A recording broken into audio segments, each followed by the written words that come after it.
talking about raising money because Nigeria is set to experience a jumbo inflow of foreign exchange, courtesy the planned $6.2 billion Eurobond, the IMF special drawing rights of $3.3 billion, and the $8.4 billion foreign borrowings recently approved by the National Assembly. So is it party time for Africa's largest economy, reeling from very high unemployment, low productivity, sub-level manufacturing, and a backlog of infrastructure waiting to get fixed? My guest on this is Professor Franklin Ngwu. He's a public affairs analyst and director in charge of sustainability at the Lagos Business School. Thanks for making the time this evening, Prof.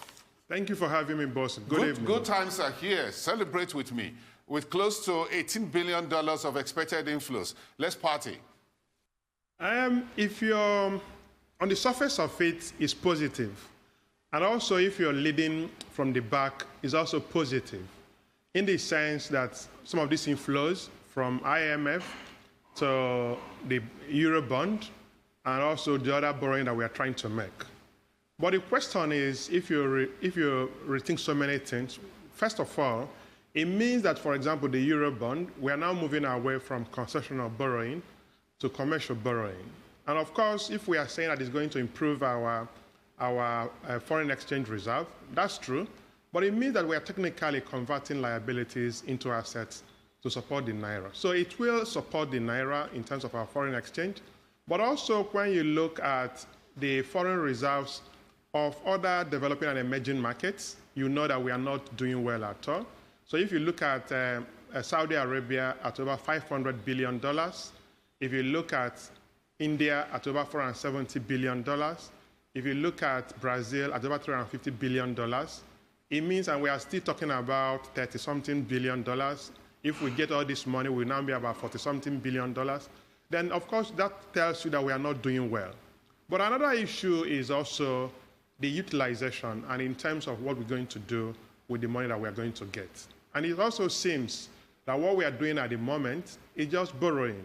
Once the one that we borrowed gets exhausted, we borrow again. The question then is, when are we going to pay back? And what are the impacts and consequences of this continuous borrowing?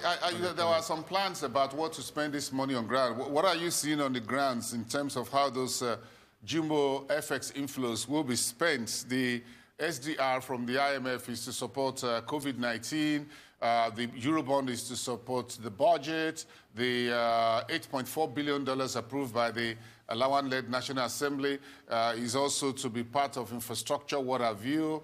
Then we're talking about buying shares in Dangote Cement, spending $1.4 billion or so to about 2 or 3 of the refineries. It looks like the money is coming. We have how to spend it. The question is this.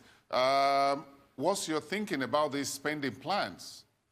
Will it take us to the next level? Of course, borrowing is not bad in a sense. But what is challenging or questionable is the way the money being borrowed will be spent. So if we talk about the money approved to renovate or repair the refineries, the question is that if you remember, since 1999, these refineries always get attention. They always say that it's going to be repaired, it's going to be refurbished, and all that. And we've been doing it for the past 20 years. So the question is it really viable to continue to spend money on these refineries, or is it better to really sell them off because they've become a drain pipe?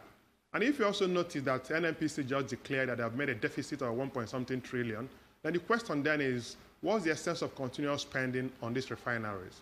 So why borrowing is important? Of course, some of them will be spent on projects that are required to be provided, but in terms of the accountability and the clarity of what these funds will be used for, it's still not very clear. And it is important and advisable that the federal government provides more clarification, more detail, more transparency in terms of how this money will be spent. Because at the end of the day, in our 2021 budget, we are using about 3-something trillion to service debts alone. So when all these borrowings come in, it means that our debt service alone will be higher than our revenue as a country. So it's quite challenging and disturbing as well. Well, okay, let's speak to the approval by the cabinet for about $11.74 billion to build Lagos-Calabar Coastal Rail. This is a very important project. The highway, the rail has been spoken about for many decades. How should this project be funded? Should we take it out of this coming money, or we should just get the private sector to do it, get international investors to handle it?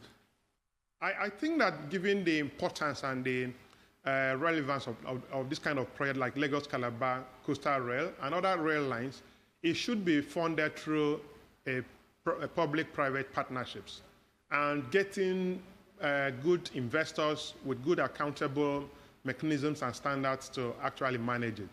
The idea of the federal government or the government funding everything about certain projects, I think its time has passed. And that's the reason why many people are saying that the best thing to do is to have the private sector that has more accountability, more transparency to fund some of these projects. So, and if you notice as well, we've heard that some companies in Nigeria has been given tax credit to fund some projects like MTN, like Dangote. I think that this kind of approach should be continued and also to be used to fund certain projects.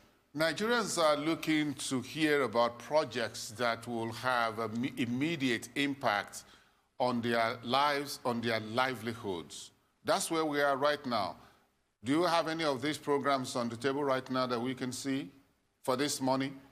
No, it's not yet clear whether they are going to use some of this money for some of these projects. And so what Nigerians are saying, for instance, is the issue of how do we evacuate agricultural products from the farms to the centers and for it to be exported. So these are some of the projects that will have immediate impact on the lives of Nigerians. So at the moment, we have the coastal railway, which is important. We also have some other projects.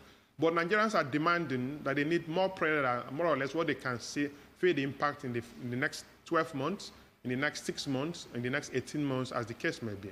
And if you look at some of these projects, some of them will actually take about 32 months, 36 months, which will actually outlive the remaining period of this present administration.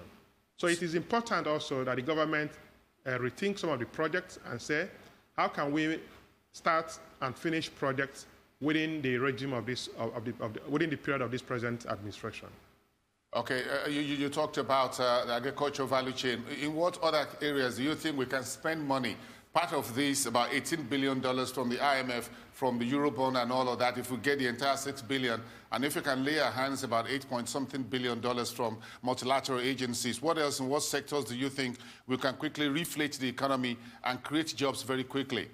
Outside, agriculture seems to be a most viable, most immediate sector to be looked into. Another area is the health sector. So you can see what has been happening with regards to COVID-19. Even thank God that Nigeria has been somehow lucky with regards to the way COVID-19 has been going. But investing in our health sector remains something that is very, very important, urgent. But of course, you know, a healthy economy will also be a productive economy. Another area will be the education sector in terms of human capital development in certain specific areas that will enable Nigerians to be properly skilled, yes, to also compete with in the global economy.